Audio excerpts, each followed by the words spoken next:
It's Monday. Alright, well, time to start this day. Oh, looks like it's part 8. Awesome. Getting work done. What's really good is everything's going relatively nicely. So, hopefully we're going to keep up with that progress and there's no big flaws or no big deals that, that I have to, come up with some kind of finagling to fix. There's been a lot of that with this car, and that's generally why the restoration on this car has taken so long, because as I got into it, it was just basically like really bad workmanship and or rot or rust and whatnot. So last guy who had his hands on this car shouldn't even be working on cars. He really should give it up.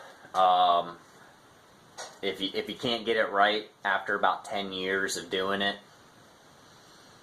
just try something else. So it is what it is. It is a hard profession, guys. I mean, I make it look easy, but I've been doing it for a long time. I've been doing it for 20 years. So with that said, it's time to put that experience to use and show you guys how it's done. Yeah. I hate to discourage you guys, but this is a very hard profession.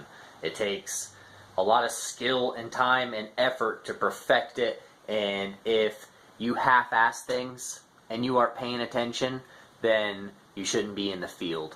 That's basically what I mean by that, guys. I'm not saying just give up because it's hard. Everything's hard. Some things are harder than others, but understand that if you don't care or you stop caring, you need to either motivate yourself again or try to remember why you're doing this in the first process. Because literally, I'll watch videos, guys, of other people's builds, or I'll watch badass cars, or watch car videos and whatnot. So other than that, I do motivate myself. I try to do what I can to stay motivated. I'm human, guys. There's days I don't want to get up. I don't want to do anything. I literally don't.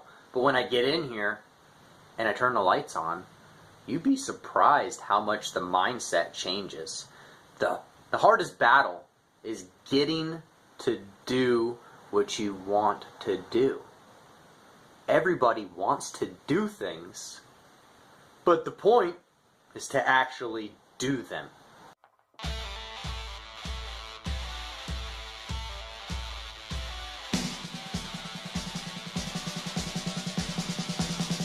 Alright, well, obviously you can see right back there, an intake manifold's off, and you guys didn't get to see in part 7 of how to take that off, so I'm going to go ahead and I'm going to go show you guys the footage of that. That way you guys can get an idea of how those do come off.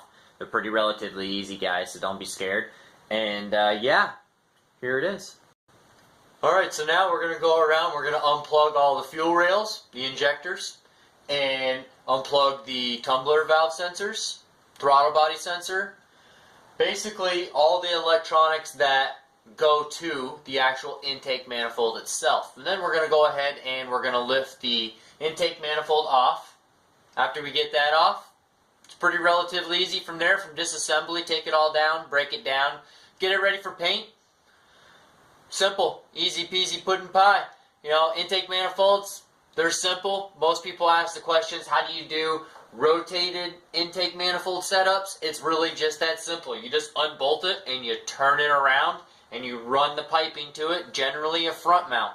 You can't put a top mount on after you rotate it because it just won't fit. It's not going to fit, guys. Hood won't shut. It's going to hit the radiator support. Trust me, I've seen it. It's funny. So other than that, yeah, guys, time for me to do some disassembly.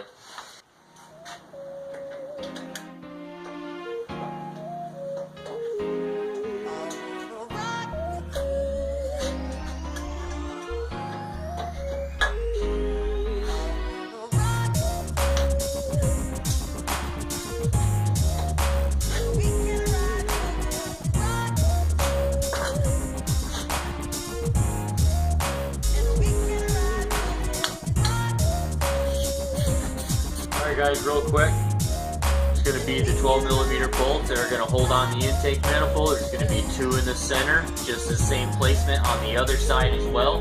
and then one on each end.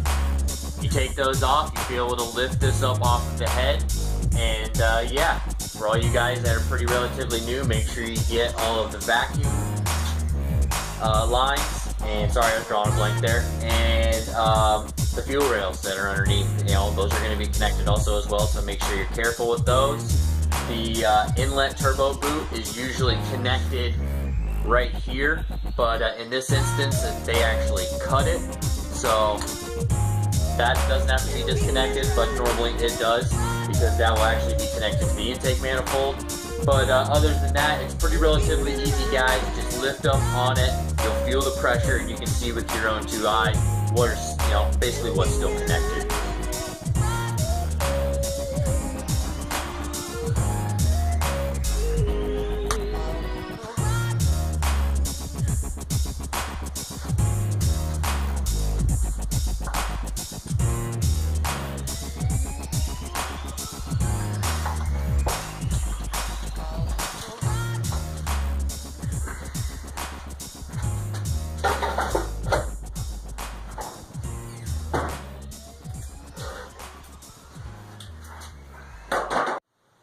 Alright, well, there you go, guys. Got the disassembly done.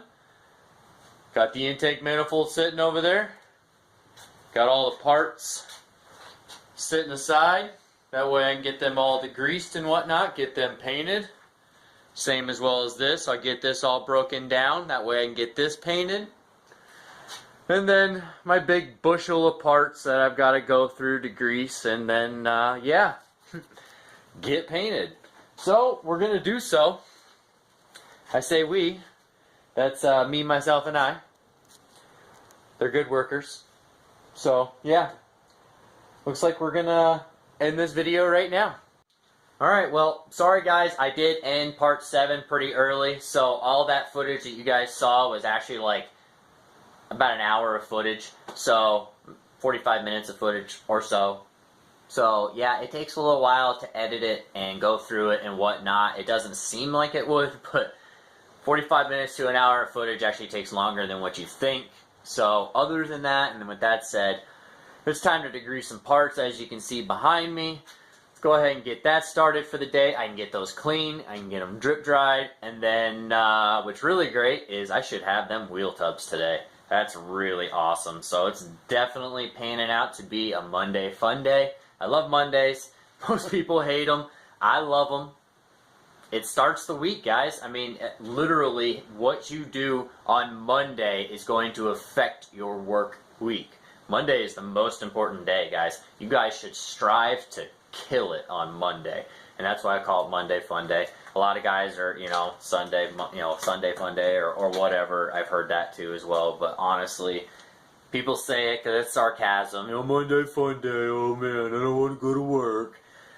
I love my job. Sorry, guys. Oh, I need my coffee. Alright, guys. So, first things first.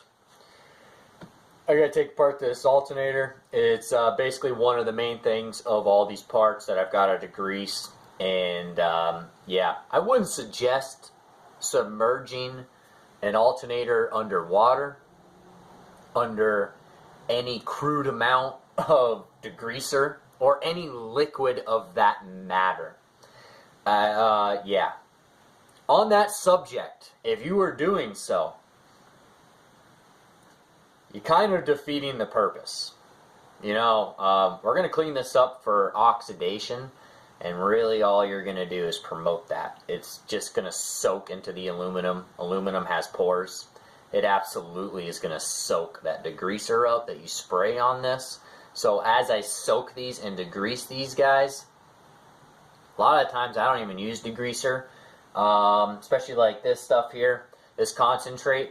It's really way too aggressive for it. I mean, a lot of guys will use it for the engine bay, and I have used it in the past for the engine bay, but I have seen that it spots and is a little over aggressive, like royal purple, you know, or not royal purple, excuse me, you know, deep green or whatever that purple degreaser stuff is. I forget what it is, but long story short, guys, that stuff's really harsh. It really is. So when you're degreasing this stuff, what I think is best and I've used in the past, and I don't have any issues with it.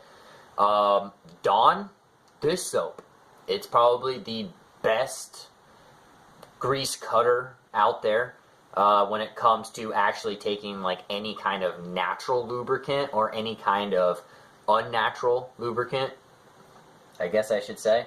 Yeah, it really strips it really well. I mean, it's so great that obviously they use it for animals and oil spillages and and whatnot. So with that said, guys, that's what I use. I basically just get some nice vat of hot water. I use hot water. I don't use cold water. The reason why it is because molecularly, if you heat the grease up or the oils up, they actually break off a lot faster as when they're cold. I gotta scrub a little harder when it's cold. It just is what it is. So with that said, guys, when you warm it up, it works a lot better. I'm gonna go ahead and I'm gonna break this apart. If you guys haven't seen how to break apart an alternator before, I'm sure anybody can YouTube it. You found me, you can find that. But of course, I'm gonna show you how to do it.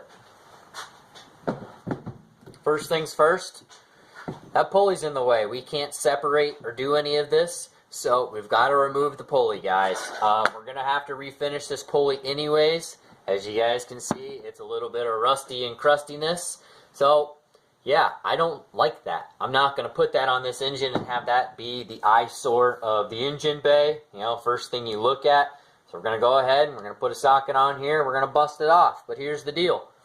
It spins. How do you get that to come off? Well, you're going to have to lock it in place, guys, in order to do so. And when I say lock it in place, when you look on the inside of the fins, you're going to see the propeller on the inside, guys. It moves in there. You guys see it in there moving? Right up in here, you guys see it moving? See the little holes? You guys can actually put something in here, lock that propeller in place, bust that nut off. Pretty easy, guys. You just got to use your brain. Get it done. So I don't like to just jam one item in there. Alright, so what I've done here, guys, is just take some Phillips heads. You guys can see these little holes here. These are actually places that I actually will go through and lock it, one on each side. And when I take this nut off, the pulley itself is going to want to spin in this direction. So I've already taken the pressure off of it. You guys can see when you wiggle this back and forth, you can see that they're moving.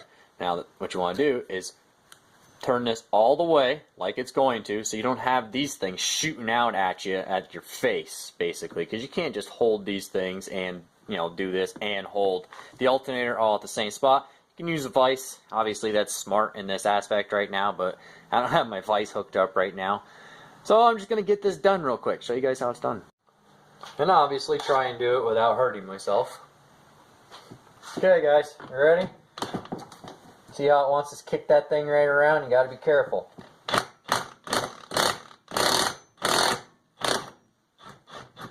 And that's it. Bada bing, bada boom. Nice and easy. Slides that right off. Cool.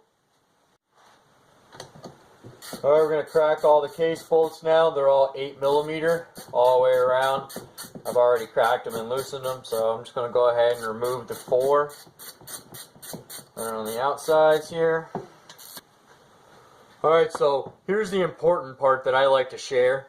Obviously, this is the top here. Alright, so you're going to have all of your wiring is going to bolt onto the top. Plugs right in here. Underneath, you won't see any of that. Well, here's the thing, is on the inside, all of this guts that I'm going to take off, because this is just the part that I want to paint, is just these 2 outside pieces. I want to leave this. That's all the copper. This is where all your magic comes from, your power. So, other than that, we're going to have to separate this. Well, I want it to all go back together the same way it came apart. So what we're going to do is we're going to notch it. But we're going to notch it underneath where no one can see it, so when it's painted, you'll never even know. Everything will look beautiful, and it's correctly notched underneath, so if it ever has to be separated again, it's already notched. Show you guys how to do that. Alright, so, underneath, you just want to take like a flathead screwdriver. You can even take your knife. I usually do that I usually bust out the old knife and just kind of score it real quick. I got a nice line. I don't have to worry about it. And then after, I can go back and line my line back up. Everything's gravy. Alright, so you want to take a flathead screwdriver. What I like to do is just kind of notch it here on the edge. I'll turn around and I'll do the same thing here as well. And then I'll score a line all the way across here, just like this. You guys can see that line. Take a relatively strong hammer, something heavy. And then where your notch is, you just want to take a tiny little dimple. Tiny little dimple. There it is. Turn it over. Give the other side a tiny little dimple on the inside of the wall, not the outside, because if anybody does look underneath, you don't want them to see a dimple here, any kind of imperfection. You just want to put it on the inside, this tiny little piece right here where like my fingernail is. That's what you're just dimpling. That's it.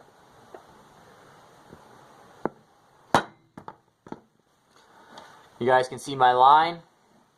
You probably can't see the dimple, but it's there. You know, it's very slight. There you go. You can kind of see it on the bottom there, a little bit of the dimple. But yeah, you guys get the idea.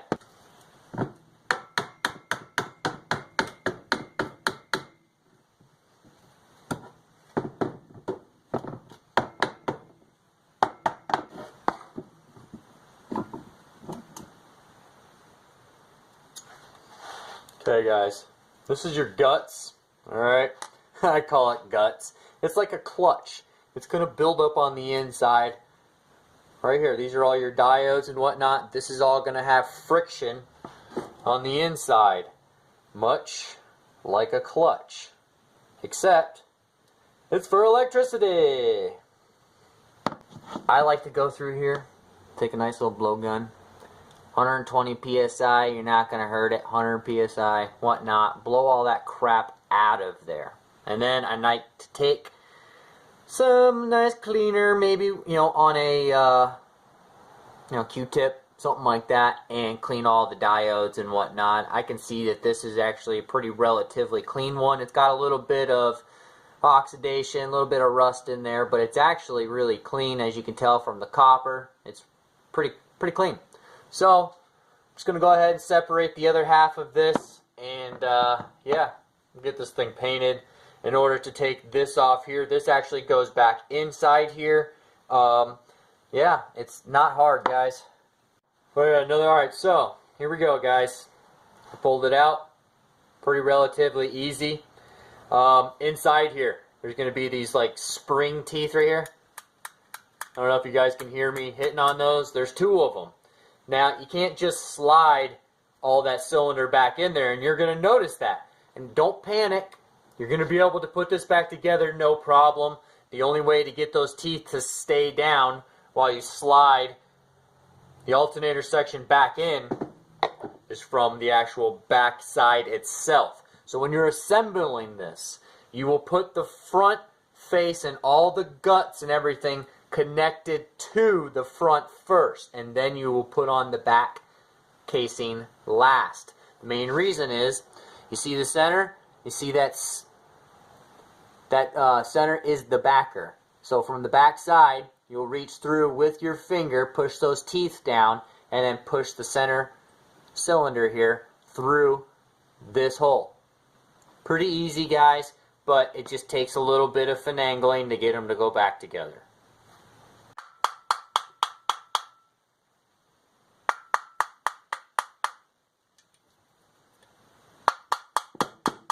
Alright, so from the inside here, you guys can see the 3 tabs, 1, 2, and then on the inside there is 3 for the solder points. You want to make sure not to break those. I usually will lift up and then slightly bend off to the side here so that I can expose this last stud here. Now you are going to need, obviously, you know, with these impact hammer drivers are really nice. They're really great for breaking the bolts loose. You need it. It's oxidized in there majority of the time. This is your last stud that actually holds all this in place. Don't be afraid, guys. If you guys break any one of those tabs, you can just put this all back together, and then you can drop solder back on there, solder the point back together, and it'll go back to, you know, recharging and whatnot. So if you put this together, you have an issue with it charging, and it's not charging, and you knew it was before, which this is a really good alternator. Just drop some more solder on there, you know, make sure the points are clean and whatnot, and you have good contacts, and you should be back in business. So we're going to go ahead and remove that last stud so we can pull this out and get this last piece of case that we need to paint. Yeah, guys, you can see I overdo things. Anybody could have just put masking tape on this and just taped this off. So on the back side here is just your little 10mm.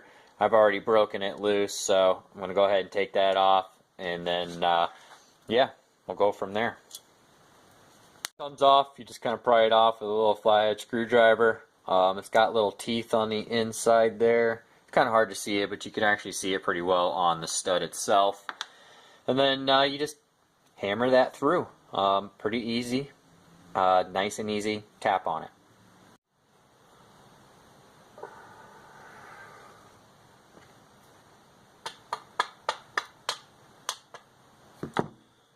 Real simple. Just to break the corrosion off of it. Make sure you be careful with the plug here. Don't hang that up on there. You know, and just kind of give it a little wiggling and get it to come right off. Alright, so there's that casing, guys. That's everything that we're looking for. And as you guys can see, this is all pulled off to the side when it is supposed to be centered. So you probably see a lot better now. The 3 tabs, the wiring tabs that I was talking about here, 1, 2, and 3. Those are your charge points. You want to make sure you don't break them. Now, copper is actually pretty strong, guys, but that solder point itself is actually not. So if you're working in a cold garage, warm that place up. Make sure that part, this is warm, guys. When I'm touching this, this is room temperature. This is not freezing cold. You will absolutely break that brittle solder point if you don't take your time to warm that piece up. If you can't warm it up in a warm garage, go inside your house where it's warm. Let that part sit on the heater or even inside for about an hour or so. Let it reach that room temperature and then attempt to take it apart. Alright, guys, so this is taken apart. You guys can see from the back side here. Now you guys can see those spring-loaded teeth. You're not going to be able to feed this back in there from the actual original position until you push all these teeth down from this side, and then you will slide the alternator section back together in the same exact notched position that we did. Alright, so it's real easy how to do these, but it takes time and it takes patience not to break it. So, yes, you were nervous the entire time you were taking this apart, because I am, and I've been doing this for 20 years. And I know that if I break it, I gotta fix it. So I'm nervous the whole time. That's a good thing, guys. That means you actually care. Being nervous means you care. So you wouldn't feel that way unless you cared.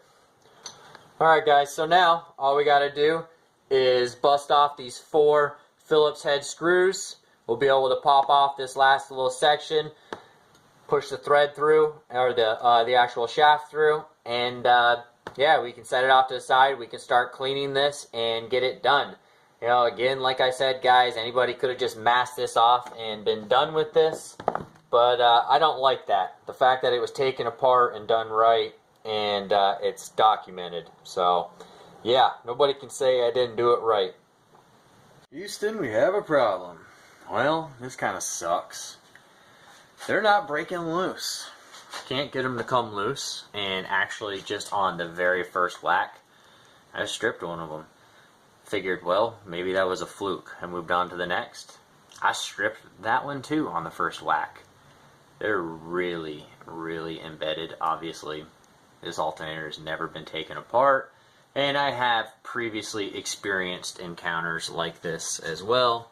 So, with that said, this one here, she stripped pretty good, and this one here started to strip, so I'm going to give up on that idea. Obviously, they're just too soft, and they're not going to allow me to actually impact them out with the impact driver.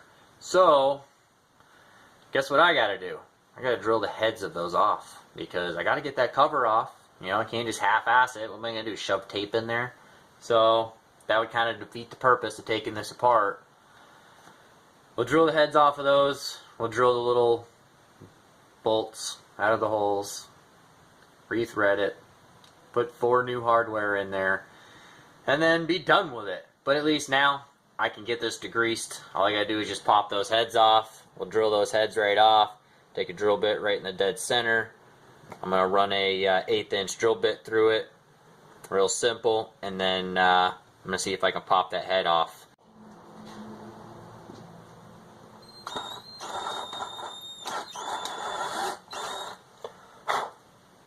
Alright, so you drill to the actual depth of just the head itself and no more. You don't want to drill too deep. You want to drill just enough so that you can pop that head off.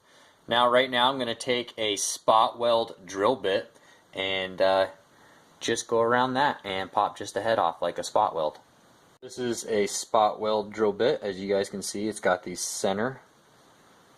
That's why I do the 1/8 inch, so it doesn't slip, and this is just going to carve just the top of the head of the bolt right off.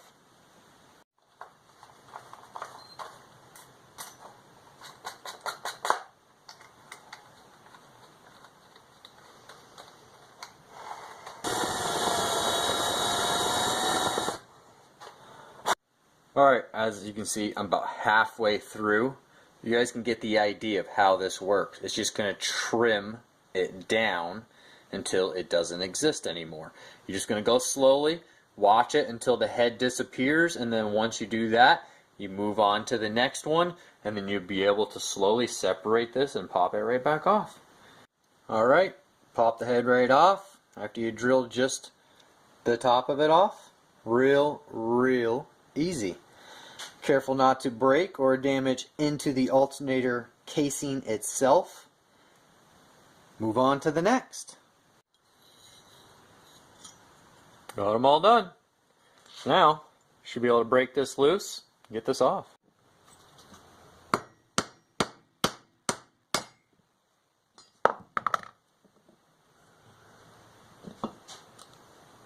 And there you have it. You guys can see the 4 broken studs that don't want to come out now.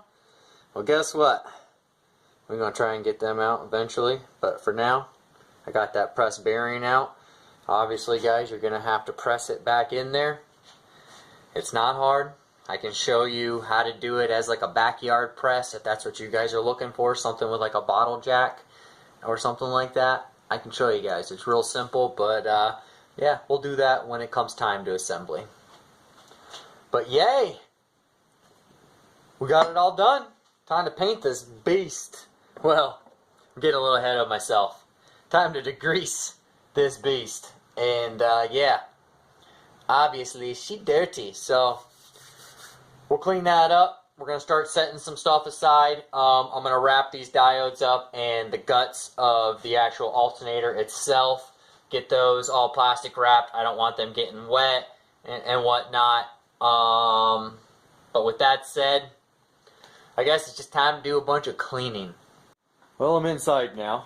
Came in to where it's nice and comfortable inside, and I went ahead, got myself a nice little waterproof tub. I filled it with some hot water and some Dawn dish soap. I grabbed some SOS pads, basically steel wool, and I went to town degreasing these parts. Submerge them, let them soak. I usually let them soak for about 5-10 minutes or so, enough to like start cutting the grease and get the actual activation of that going. And then I go to Scrub Town. Basically get everything all clean. You guys can see these things are super duper clean now. You know, nice and shiny. But yeah, they're in the drip dry phase right now. All the inside of the timing covers are all degreased also as well. You know, everything's all cleaned, nice and shiny, just waiting for everything to dry off. The only thing I've got left is to do the valve covers. I should be able to get those done within the next half hour or so. All these parts here is about an hour and a half worth of time it's really not too bad, guys. You know, just take the time to throw it in a nice vat just like this. You know, this way you don't damage anything. I can take this outside, take a hose to it, I can wipe it out, you know, and I can reuse this tub again, which is really great. You know, that's the grand aspect of this. So, with that said, I'm going to jump on those valve covers and get those done. Alright, well, almost done. We'll get that thing done. That's the grand thing about it, is about work and progress, is as you do it, you feel good about what you've accomplished. Because you're actually doing it. Go figure. Grab these valve covers and go to Scrub Town, get them done, whatnot. It's cold today. But yeah. So, got the intake manifold. Obviously, we're going to have to take this apart, and we're going to have to get to that intake manifold so I can degrease it and get it all cleaned and whatnot. And thinking about taking apart the throttle body also as well. I don't want that to be an eyesore as well. So we'll be doing that. I'll show you how to disassemble that, how to take all the springs and clips and whatnot off. They can be a little complicated, but as you take it apart, slide everything off, you slide it all back together in the same sequence. It's butter. It's cake. So you should be alright with that. Yeah. Boom. Pile is down to 2 items now. We'll get these things degreased, get these cleaned. They still are kind of soaked on the inside here of residual oil. So I'm going to take some brake clean to that. I don't want to just throw that in that tub. It makes it a lot harder to cut the grease, and it also has all that oil contaminated in with the water. So that's kind of just, you know, common knowledge that I'm going to teach you guys. Obviously, it's probably not commonly taught. I love that saying. But yeah, with that said, a little bit of brake clean. We'll clean this up. Wash them off with some hot water, rinse it off and whatnot, and inside that tub, scrub it with the steel wool, get it all nice and clean, and let it drip dry. Before you do so, take it apart. You know, it's got the breathers that sit on top of the oil breathers. This has got a gasket in between it. Take it apart, separate that, and then obviously you've got the filler neck where you fill the oil in. You're going to want to separate that also as well. Yeah, it's all simple, guys. It's all 10 millimeters, a bunch of 10 mils. It comes right off. Set those to the side. Bada bing, bada boom. Scrub a dub in the tub, and it's paint time. Alright, well, there you go. They're all dismantled. You can see the water now. It's really oily now after the valve covers. They're pretty bad. I usually save the worst for last. That's the best way to treat it. Because if you hit the worst first, then you're going to have to drain all that water out of that tub and start all over again, because that water is contaminated now. You can see there's like barely any foam, any soap now. It's all basically attacked that oil, and it's chemically done its job. Now it's overexpended now, so now you need to dump this water out and put new product in, new soap in this instance, so it can degrease the product to a nice product, and you ain't got to worry about it. You touch this, there's no oil residue now. So, with that said, assembly for later. Oil breathers, guys, they're not hard to figure out what valve cover goes to what. You know, they're very close, very similar, but as you can see, the bracketry on them and how to actually put the bolts through is different. So, it's real easy. You just match it up to the one that you need and you bolt it on. Obviously this one will not go on there. It's just not going to happen. So that's simple. That's easy, guys. That's got a rubber grommet on the inside, also known as an O-ring. Make sure you guys don't damage that. Clean it off real good and get on the inside, flush it all out. I usually fill it with water and then kind of like blow it out from this side. I'll take the cap off and just, you know, blow it through with a air gun, and then take some brake cleaner on the inside, blow it all out, get it all clean. Bada bing, bada boom. You don't have to worry about any contaminants, because usually there's a lot of sludge in here, guys. Actually, when you pull this out, this is all going to be really sludgy around that O-ring, especially on the inside here. You know, you want to make sure you get all that real nice and clean, and all the backside is all degreased. You know, it's just basically drip drying now, and yeah. I've already got a brand new engine kit for this, so they'll get all brand new seals all the way around. But yeah, if you guys like what you see, drop a like below. I'd greatly appreciate it. It helps my channel grow. I'm going to move on to wiping these down, get these dry, clean that tub out, probably dump it outside, and run with it. Alright guys, so I know someone's probably going to end up asking this question. It's probably, it's inevitable. How do you pour all of that outside? So, yeah, you can't just pour oil into the earth, guys. The earth is already dying. Don't speed the process up. That's a no-no. So I'm going to pour an old towel, or excuse me, I'm going to put an old towel onto the ground. I'm going to pour the water through the towel and drain the tub through the towel. All of the oil is going to catch to the towel fibers. I can then pick up the towel and dispose of it adequately. This is how you do it, guys. A lot of guys aren't going to share how it's done. How do you do it at home and do it safely. I've seen so many YouTubers just cleaning their engine parts outside and letting all that residual oil go into the earth. Yeah, if you're watching this, you're probably guilty of it too. I've done it in the past, but I've learned that there are better ways of disposing of this stuff than to just pour it into the earth. With that said, guys, I'm a guy that cares. Thank you for watching. I really appreciate your support, and yeah, please drop a like below. I'd really appreciate the likes. It makes me feel good, makes me feel like I'm doing something that you guys like to see, and other than that, do work.